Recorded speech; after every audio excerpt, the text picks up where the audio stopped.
قد أفلح المؤمنون الذين هم في صلاتهم خاشعون والذين هم عن اللغو معرضون صدق الله العظيم।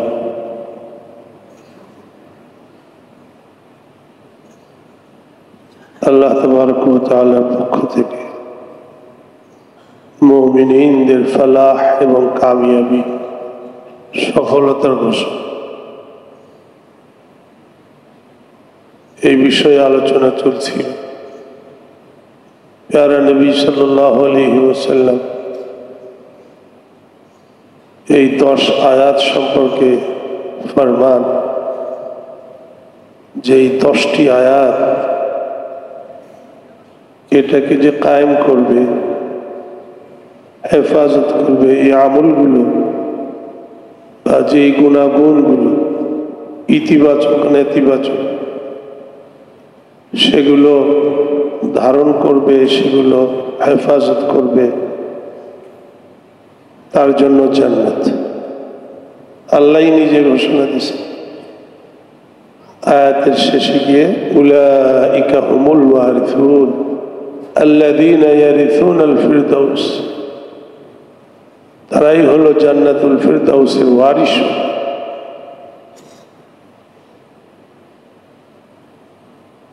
আফলাহা আল মুমিনুন, শুধুমাত্র ঈমানদারদের জন্য স্পেশাল এই ফরমানগুলো, এই বিষয়গুলো এটা সামনে আসবে। তারা যারা বিশ্বাসী, পুরুষ মহিলা বিশ্বাসীদের জন্য। এবং আফলাহা আরবি গ্রামার হিসাবে অতীতকাল, সিগায়ে মাজি, অর্থাৎ নিশ্চিতভাবে তারা কামিয়াবি অর্জন করেছে। ভবিষ্যৎ, যেই ভবিষ্যৎ নিশ্চিত, সেই ভবিষ্যৎকে আরবিতে মাজি অর্থাৎ যেন অর্জন করেছে, এই অতীতকাল দিয়েই স্মরণ করা। তো আল্লাহ তাবারক ওয়া তাআলা এই ফালাহ, এই পরবর্তী জিনিসগুলো যাদের ভেতরে থাকবে অথবা তারা বর্জন করবে, যেগুলো বর্জনীয়, তো তারা যেন স্থায়ী সফলতা অধিকার করেছে, এতটা নিশ্চিত। স্থায়ী সফলতা, ফালাহ শব্দ বলা হয় এমন সফলতাকে যেটা স্থায়ী, ক্ষণস্থায়ী সফলতা। এখানে 1 নম্বরের সফলতা হলো পরকালের জন্য, পরকালের সফলতা। যেহেতু ঈমান সংশ্লিষ্ট যা কিছু আছে সেগুলো আসল যেটা, সেই নিয়ামত তারা পাবে, প্রতিদান যেগুলো পাবে সেটা পরকালের জন্য। তো এখানে 1 নম্বরে হলো এবং সর্বোচ্চ এবং পরিপূর্ণ যেটা এর দ্বারা বোঝা যায় সেটা হলো পরকালের পরিপূর্ণ সফলতা যেন তারা পেয়ে গেছে। এর অর্থ এই না যে দুনিয়ার সফলতা পাবে না, তবে দুনিয়ার প্রথমে আমাদের বুঝতে হবে যে সফলতা কি জিনিস।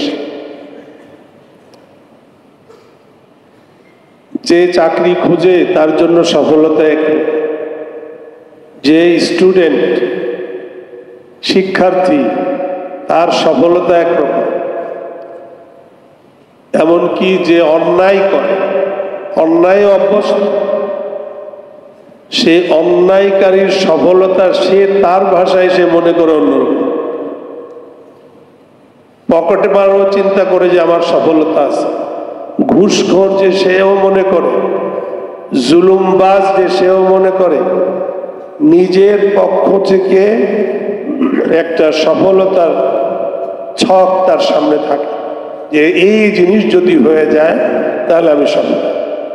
আর সার্বিকভাবে মানুষ দুনিয়াতে মনে করে যে আমি ইজ্জতের সঙ্গে, সুস্থতার সঙ্গে এবং আমার অভাব অনাটন যেন না হয় সেইভাবে খেয়ে পরে ভালো থাকতে পারি, একটা বাড়ি থাকলো, একটা গাড়ি থাকলো। সাধারণত আমাদের একটা ছক এই ধরনের মনের ভিতরে থাকে যে এটার নাম হলো সফল। এর কিছু জিনিস তো এমন যেগুলোর জন্য সবাই বলে যে হ্যাঁ না ঠিক আছে একমত, যেমন সুস্থতা। সুস্থতা এটা গরিবেরও দরকার, ধনীরও দরকার। এমনকি ধনী ব্যক্তি যদি অসুস্থ হয় তাহলে সেই টাকা পয়সার তার কোনো অর্থই হয় না, মানে সে কষ্টই আছে। আর একজন গরিব দিনমজুর সে যদি শারীরিকভাবে সুস্থ, তার কারণ ঝামেলা নাই তো, তার মাথায় কোনো টেনশন নাই, এই টেনশন মুক্ত এবং সে সুস্থ সবল, তো সে এক বেলায় খায়, এক বেলা না খেয়ে থাকে, কষ্ট করে খায়, তারপরেও সে কিন্তু সফল এবং সে ভালো আছে। আর যে এসির ভিতরে ঘুমোচ্ছে কিন্তু নাকে রাইস টিউব দেওয়া, টাকা পয়সার পাহাড় রেখে দিছে কিন্তু নাকে রাইস টিউব দেওয়া, বিভিন্ন জায়গায় যন্ত্রপাতি লাগানো, এটা কিন্তু সুখকর নয়, ভালো অবস্থা। অতএব সফলতা এটার আসল যেটা, যে একেবারে কষ্ট হবেই না, সেটা দুনিয়াতে সম্ভব। কিছু না কিছু কষ্ট অবশ্যই হবে, মুসিবত হোক, অপ্রীতিকর হোক, যে কোনো ধরনের, আমি যা না চাই সেরকম ঘটনা ঘটাটা এটা আমার জন্য কষ্টদায়ক। সেটা যদি সব দিক দিয়ে ভালো থাকে কিন্তু আপনার কাজের লোক নিয়ে আপনি এত পেরেশানিতে পড়বেন যে তখন দেখা যাবে যে বলি একটা বোঝে না, বোঝে একটা করে আর একটা, এটাও কষ্ট। অতএব দুনিয়াতে যদি এই আশা করেন যে আমার মতো সবকিছুই হবে এবং কোনো কষ্ট পাবো না, এটা অসম্ভব। হ্যাঁ, একদিক দিয়ে সম্ভব আছে। এক আল্লাহর ওলি, এক হুজুর, তাকে একজনে জিজ্ঞেস করছে যে হুজুর কেমন আছে? আরে তার কথা কি জিজ্ঞেস করো, যার ইচ্ছা মতো এই দুনিয়া চলে। কেমন কথা না এটা, বাহ্যিক ভাবে এটা মনে হয় যে এটা কেমন কথা হলো, তো সে কি ধরনের কথা? হুজুর কথাটা কিন্তু এর গভীরে যেতে পারলাম না, বুঝতে পারলাম মর্ম কি। পরে শোনো, এই দুনিয়া কার ইচ্ছায় চলে, কার হুকুমে চলে? আল্লাহ। হ্যাঁ, আল্লাহর হুকুমে চলে। তো আমি আমার ইচ্ছাকে আল্লাহর ইচ্ছার উপরে ন্যস্ত করে দিয়েছি, যে আল্লাহ তোমার হুকুম ছাড়া, তোমার ইচ্ছা ছাড়া একটা গাছের পাতাও নড়ে না। আমি সুস্থ হলেও তোমার ইচ্ছা, আমি অসুস্থ হলেও তোমার ইচ্ছা, খেয়ে থাকলেও তোমার ইচ্ছা। তো আমার ইচ্ছাকে তোমার ইচ্ছার উপরে ন্যস্ত করলাম, ঘুমায় গেলাম, বাস। যা কিছু হচ্ছে আমার মতোই তো হচ্ছে, আমি যেভাবে চেয়েছি সেভাবে, এর মধ্যে তো কিছু নেই। কেন? যে আমার ইচ্ছা যেটা, সেটা আল্লাহর ইচ্ছার উপরে ন্যস্ত করে দিয়েছি। অতএব সবই আমার কাছে এই মনে হয় ভালো, পজিটিভলি মনে হয়, ইতিবাচক মনে হয়। এই ইতিবাচক মনে করাটা মানুষের জন্য একটা বিরাট বড় সফলতা এবং এটা একটা বিরাট বড় অর্জন।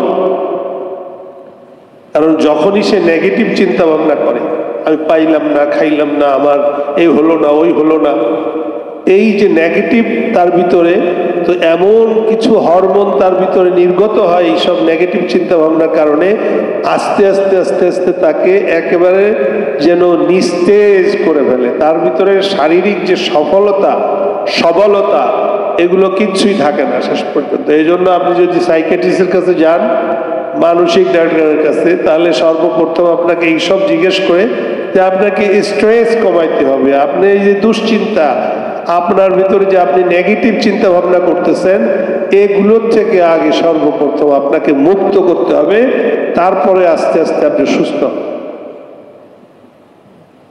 তো আমার ভাই, দুনিয়াতে সফলতা আপনি যদি সেইভাবে চান যে আমার মতো করে সব হবে, তাহলে এই অর্থে যদি আপনি চান তাহলে ঠিক আছে, অন্যথায় আপনার মতো আমার মতো যা চাবো তাই সেইভাবে করে হবে। এটাই স্বাভাবিক। এই স্বাভাবিকতাকে মেনে নিয়ে যখন আপনি আগে বাড়বেন, একটা জায়গায় কোনো কিছু হলো, পড়ে গেলাম, রাস্তায় চলছি, আমার জীবন তো চলমান, এই চলমান যেন আমি পথ চলছি, পথ চলে গেলে একটু এক জায়গায় উঁচু নিচ থাকতেই পারে, সেখানে আমি একটু হুচট খেলাম। এই হুচট খেয়ে পড়ে গিয়ে যদি সেখানে বসেই থাকি বা নিজেকে মনে করি যে আগে আর বাড়বো না, তাহলে কিন্তু পথ চলা হবে না। মনে করতে হবে যে না, এটা হতেই পারে, পথ যেহেতু চলছি তো এতটুকু যেটা সহনীয়, চলো আগে চলো, আমার তো গন্তব্যে যেতেই হবে, আমার তো গন্তব্যে যেতেই হবে। এতটুকু এর জন্য যদি আমি এখানে মাতাম করতে থাকি, এখানে বসেই থাকি যে হায় কি হয়ে গেল, হায় এমন হলো কেন, এই সেই রিসার্চ করা শুরু করে না, আগে চলো। এই আগে চলো, এবং এই যে যা কিছু ঘটছে এটাকে ওভারকাম যদি না করতে পারে তাহলে সে ব্যক্তিও কামিয়াব হবে না, সফল হবে না, আর জীবন সে শেষ হয়ে যাবে তার, এরকম বাধাগ্রস্ত সর্বক্ষেত্রে হতে থাকে। তো এই জন্য আপনি আমি সফলতা এ সার্বিকভাবে আল্লাহকে বুঝে যে আল্লাহ যদি আমাকে দেয় সেটা অবশ্যই আমার জন্য মঙ্গলকর হবে, ভালো হবে, তবে আল্লাহর উপরে ছেড়ে। আমার স্বাস্থ্য কীরকম দরকার আল্লাহই ভালো জানেন, আমার চাইতে ভালো জানেন।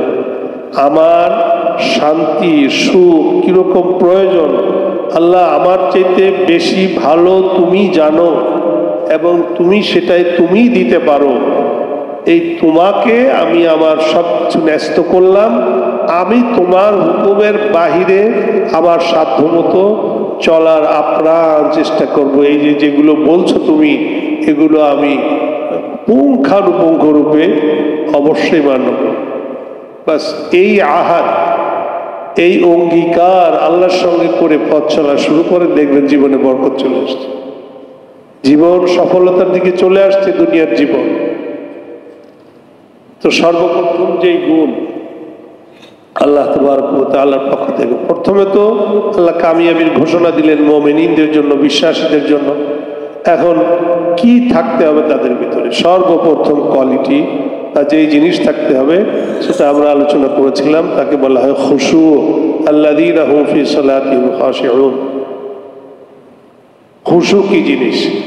নামাজের ভিতরে দুইটা জিনিস আমরা শুনে থাকি, একটা হলো খুশু আর একটা হলো খুদু। খুদু বলা হয় শুধুমাত্র অঙ্গ প্রত্যঙ্গের সঙ্গে সম্পৃক্ত, আর খুশু বলা হয় এটা প্রথমে দিলের ভিতরে আসে, এবং দিলের থেকে আসার পরে তার যে বহির্প্রকাশ সেটা অঙ্গে প্রত্যঙ্গে এবং আমার অবয়বে, আমার অবস্থানে সবকিছুর ভিতরে চলে।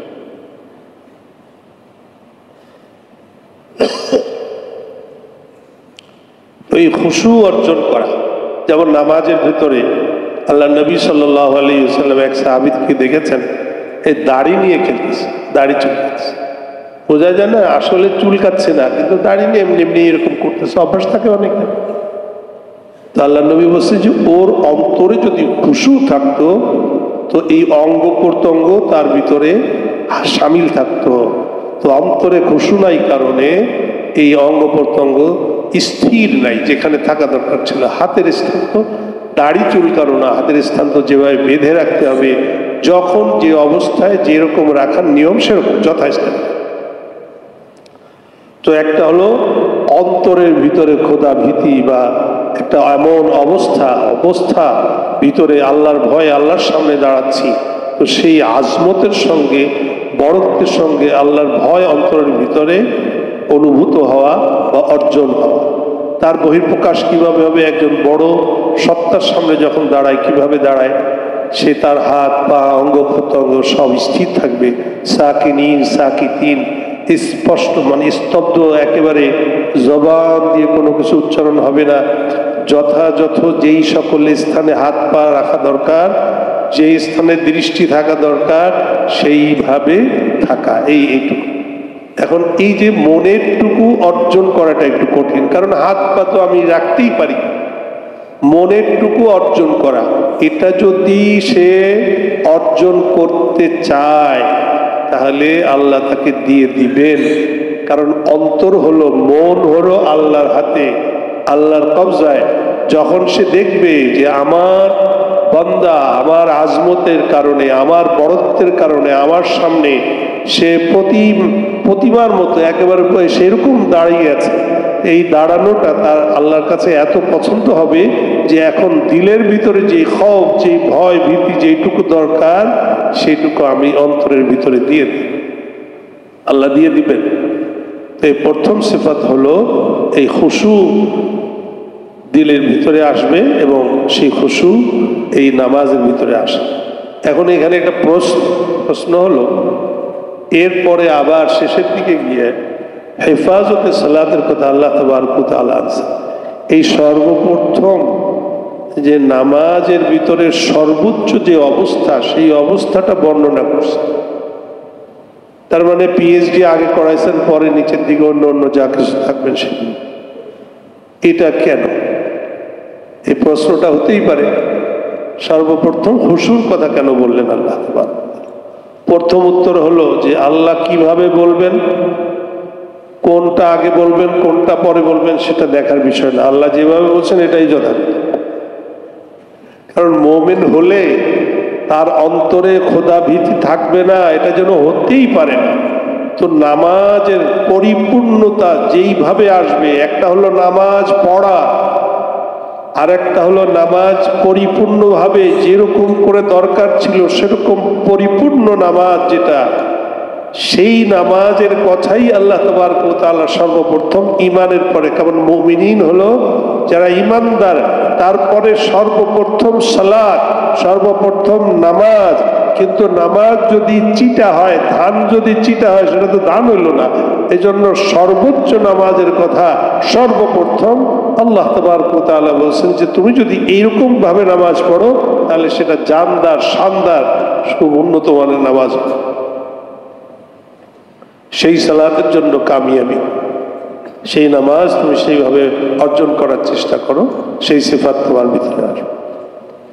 এইটার পাশাপাশি যেটা অন্তরায় আর একটা গলা নেতিবাচক আর একটা আল্লাহ বলছে, সেটা হলো ওয়াল্লাযীনা হুম আনিল লাগবি মুরিদুন।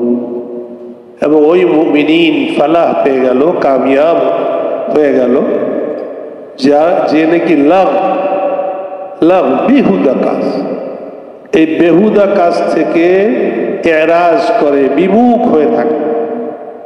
বেহুদা কাজ কি? সবচাইতে বড় বেহুদা কাজ হলো শিরক।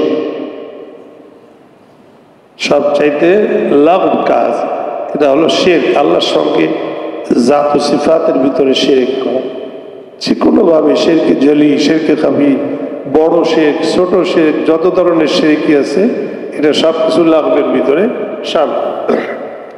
দ্বিতীয় লাভ এমন ধরনের অনর্থক কাজকে বলা হয় যার কোনো উপকার নেই, ফায়দা নেই, সেটা লাভ। অতএব মুমিনিন ওয়াইদা মাররু বিল্লাগবি মাররু কিরামা, এই ধরনের বেহুদা কাজ তার পাশ দিয়ে যদি কোনো, যেমন কিছু লোক বসে বসে অযথা একদম আড্ডা মারতেছে, তো হুজুর দেখলে বা এমন একজন মুরব্বী দেখলে ওদের তো ভিতরে কোনো কিছু নাই, তো তারা যেমন শীষ মারে বা বিভিন্ন ধরনের আজে বাজে চোখ ইশারা করে। এই যে লাভ, এই যে অযথা বসে বসে এখানে অযথা কাজ করতেছে, তো সেখান থেকে যখন অতিবাহিত করবে সে খুবই সঞ্জিদগি এবং খুবই ভদ্রতা সুলভ ভাবে এবং ভার গম্ভীর ভাবে সেখান থেকে চলে যাচ্ছে। এদিকে কোনো ভ্রুক্ষেপ নেই। ওয়াইদা মাররু বিল্লাগবি মাররু কিরামা, এটাও মুমিনের সিফাত। অতএব এমন ধরনের যে সকল কাজ, এগুলোর থেকে বিরত থাকা, এগুলোর ধারে কাছেও না যাওয়া, এই অনর্থক কাজ, বেহুদা কাজ এবং গুনার কাজ, পাপের কাজ, এর ভিতরে সব কিছু শামিল, এর থেকে বিরত থাকা। ওয়াল্লাযীন ইরাদ বলা হয় যে একেবারে মুখ ফিরিয়ে নেওয়া, যে এটাকে করা তো দূরের কথা, ওর কাজ দিয়েও যায়, ওর থেকে একেবারে ব্যতিক্রম। সে যাওয়া দরকার আমি সামনে না, আমি ওর থেকে ব্যাক, পিছনে, ওর দিকে আমার কোনো ভ্রুক্ষেপই নাই। এটা হলো ইরাজ। তো আল্লাহ তাবারক ওয়া তাআলার পক্ষ থেকে ঘোষণা, মুমিনিন যে কামিয়াব হবে, এই দ্বিতীয় বর্ণনা কি? এই লাভ, অর্থাৎ তার থেকে বিরত থাকা। আমরা জুমার দিনের ফজিলত যখন বলি, এই ফজিলতের ভিতরে আল্লাহ নবী সাল্লাল্লাহু আলাইহি ওয়াসাল্লামের পক্ষ থেকে যে বিরাট বড় একটা সুসংবাদ, সেই সুসংবাদের ভিতরে কিছু জিনিস, 5টা জিনিস হলো করণীয়, আর একটা জিনিস হলো এর নেতিবাচক বর্জনীয়, সেটাকে বলা হয় লাভ। অর্থাৎ মসজিদে যখন সে প্রবেশ করলো তখন থেকে নিয়ে নামাজ শেষ হওয়া পর্যন্ত কোনো বেহুদা কাজ করবে। এখানে তো আর শিরক হবে না, এখানে এই বেহুদা কাজ, যেমন এমনি খাবাখা চুলকাইতেছে, আল্লাহর সামনে আসলো, আল্লাহর ঘরে আসলো, এখন এই ইজ্জতের সঙ্গে আজমতের সঙ্গে খুব ভার গম্ভীরভাবে সে অবস্থান করবে, তার কাজ করবে। সে চুপচাপ থাকলেও সে এমনভাবে থাকবে যে হাত দিয়ে খামাখা কোনো কিছু করতেছে, ঘড়িতে চাবি দিচ্ছে, অথবা চশমা পরিষ্কার করতেছে, খামাখা হাত নিয়ে, হাতের কাপড় নিয়ে খেলা করতেছে, এগুলো সব বেহুদা কাজ। তো এই বেহুদা কাজ যদি করে তাহলে জুমার সওয়াব থেকে সে বঞ্চিত হয়। তো এগুলো, এই ছোট কাজ বোঝানোর জন্য বলছি যে এই বড় শিরক থেকে নিয়ে যত ধরনের অন্যায় এবং এই ছোট ছোট যে সকল কাজ আছে এগুলো সব এই লাভ শব্দের ভিতরে শামিল। অতএব এগুলোর থেকে আমাদেরকে মুখ ফিরায় রাখতে হবে, ওর কাছেও যাবে, ওর কাছেও যাবে। ওয়াল্লাযীনা হুম আনিল লাগবি মুরিদুন ওয়াল্লাযীনা হুম লিয-যাকাতি ফা'ইলুন। নামাজ হয়ে গেল, এরপরে আসছে যাকাত। তখন কিন্তু এই সূরা যখন নাজিল হয়েছে তখন রোজা তখন ফরজ হয় নাই, যাকাতও ফরজ হয় নাই। কিন্তু যাকাত ফরজ হওয়ার পূর্বে যাকাত ছিল হলো মানুষকে অর্থ হিসাবে সুনির্দিষ্ট পরিমাণে নয়, কিছু অংশ তাদেরকে আল্লাহ সামর্থ্য দিয়েছে। এই সামর্থ্যবান ব্যক্তিরা তারা যেন গরিবদেরকে তার অংশ কিছুটা হলেও দেয়। তো এটা এই যাকাতের উপরে যারা আমল করেছে, অর্থাৎ আল্লাহর রাস্তায় যারা বিলিয়েছে, আল্লাহর রাস্তায় যারা অর্থ দিয়ে মানুষকে সহযোগিতা করেছে, তারা এই এক সিফাতের ভিতরে, তাদের এই গুণাগুণের ভিতরে তারা শামিল, এই কাম সফলতার ভিতরে তারা শামিল। দ্বিতীয়, যাকাতের অর্থ হলো পাখি, অর্থাৎ আল্লাযীনা হুম লিয-যাকাতি ফা'ইলুন, এটা আত্মার পরিশুদ্ধিতা, এটা হলো দ্বিতীয় অর্থ। আত্মার পরিশুদ্ধিতা, তাজকিয়ায়ে নফস, নফসকে আল্লাহ যে প্রবৃত্তি ভিতরে সৃষ্টি করেছে, এর ভিতরে যে দুই শক্তি, একটা হলো শয়তানি শক্তি যেটা সবসময় খারাপের দিকে টানতে থাকে, আর একটা হলো কুওয়াতে মালাকি, কুওয়াতে মালাকুতি, ফেরেশতার শক্তি যে ভালো দিকে টানতে থাকে। তো যখন এই খারাপটাকে আমরা দমন করব, যেমন মানুষকে দেখলে একটা মানুষ ভালো কিছু পেয়ে গেল, তো এটা দেখলে মন জ্বলে, পরশ্রী কাতরতা, এটা একটা দোষ। এই আত্মার এই দোষটা থেকে নিজের আত্মাকে পরিশুদ্ধ করতে হবে, যে না, আল্লাহ তাকে দিয়েছে, আলহামদুলিল্লাহ, আল্লাহ তুমি আমাকেও দাও, আল্লাহ তুমি আমাকেও দাও। এরকম তাজকিয়ায়ে নফস যাকে বলা হয়, আত্মার পরিশুদ্ধিতা, এই অর্জন করা, এটাও একটা অর্থ। কয় অর্থ হলো? দুই অর্থ। একটা হলো যাকাত মালি, কিন্তু সুনির্দিষ্ট না, যেহেতু যাকাত তখন ফরজ হয় নাই, যে আল্লাহর রাস্তায় তারা বিলায়, আল্লাহর রাস্তায় তারা দান করে তাদের কষ্টার্জিত পয়সা। দ্বিতীয় অর্থ হলো যে আল্লাহ তাবারক ওয়া তাআলা তাকে যেই শক্তিটা, ফেরেশতার শক্তিটা, ভালো শক্তিটা দিয়েছে, সেই শক্তিকে আরো শানিত করে এবং তার ভিতরে যত ধরনের কুখাসলাতগুলো আছে, সে আল্লাহ যেটা অপছন্দ করে, সেই আত্মিক রোগগুলো, আত্মিক সেই কুখাসলাতগুলো থেকে আত্মাকে পরিশুদ্ধ করে। আল্লাযীনা হুম লিয-যাকাতি ফা'ইলুন।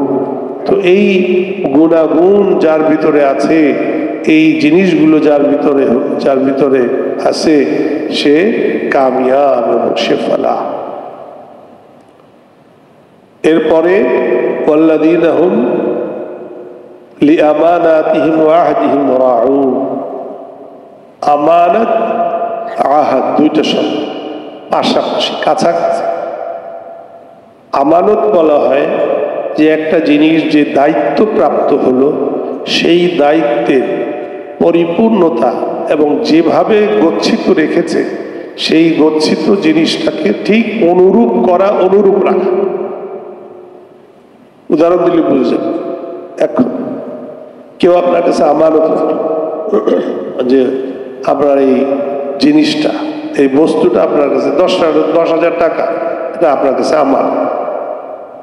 এই আমানতের অর্থ হলো যে আপনি গুণেও দেখার দরকার নেই, যেভাবে থলেটা দিয়ে গেছে ঠিক ওইভাবে 10 বছর পরে এসে বলবে আমার আমানত দাও, ঠিক অনুরূপভাবে যেমনে রাখছে ওইভাবেই দিতে হবে। এটাই হলো পরিপূর্ণ। এখন আমানত রাখছে, কিন্তু আপনি মনে করলেন যে আমি ঠিক আছে এই নোটগুলো আমার তো দরকার, ওর মধ্যে দেখি যে 100 টাকার নোট, আমি ওখানে 5টা 100 টাকার নোট নিয়ে 500 টাকা রেখে দেব। আমানতের ভিতরে এটা জায়েজ না, আমানতে এটা জায়েজ না। এজন্য আমানত হলো অনুরূপ রাখতে হবে, যেমন আপনাকে যেমন দিয়ে গেছে তাকে অমনেই ফেরত দিয়ে দেবে, যে নেও এই যে তোমারটা। এই আমানত এই হলো এক ধরনের। দ্বিতীয় আমানত হলো যে আপনাকে কোনো দায়িত্ব দেওয়া হলো, আপনি দায়িত্বপ্রাপ্ত, আপনি চাকরি বা আপনার যে কোনো বিষয়ে দায়িত্বপ্রাপ্ত, এটা একটা দায়িত্ব। এই দায়িত্বপ্রাপ্ত হওয়াটা, যেই বিষয়ের উপরে দায়িত্বপ্রাপ্ত হলেন সেটাকে পরিপূর্ণভাবে যেমন চেয়েছে যিনি দায়িত্ব দিয়েছেন আমার বড়, ঠিক তেমনি ভাবেই যেন আমি আমল করতেছি বা পালন করতেছি, এটাই যেন তাকে সেইভাবে করে ফেরত দিল।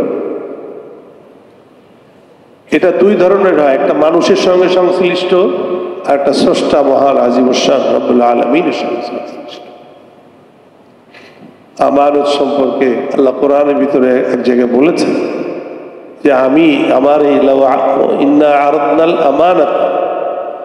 আরাদনাল আমানাত আলাস সামাওয়াতি ওয়াল আরদ فأبين أن يحملنها وأشفقن منها وحملها الإنسان।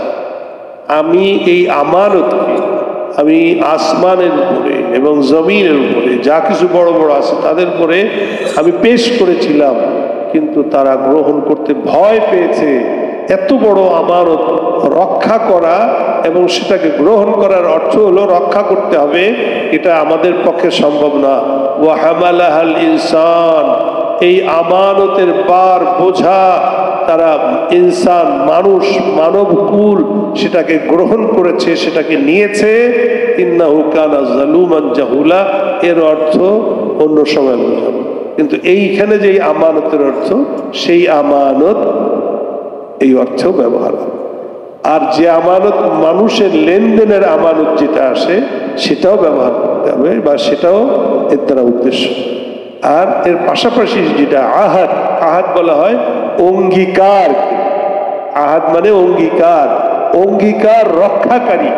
অঙ্গীকার যেভাবে করেছে, আমি একটা প্রতিশ্রুতি দিলাম, অঙ্গীকার করলাম এটা করব, আপনার জন্য এটা করব, তাহলে সেটা ওয়াদা অবশ্যই খেলাফ করা যাবে না। এটাও মুনাফিকি খাসলাত, যদি ওয়াদা আখলাফা, কোন মুমিনের সিফাত এটা হতে পারে না। যখন কোনো প্রতিজ্ঞাবদ্ধ হয়, প্রতিশ্রুতিবদ্ধ হয়, তখন সেটাকে করে, বরং সেটার বিপরীত কোনো কিছু করে না। এই সিফাত যখন মুমিনের ভিতরে আসবে তো তখন সে কামিয়াবি পেয়ে যাবে। আল্লাহ তাবারক ওয়া তাআলা এই আয়াতের যে সকল গুণাগুণগুলো সামনে আসবে, এই সব কিছু আমাদেরকে বুঝবার এবং সেগুলোর উপরে আমল করবার তৌফিক দান করেন।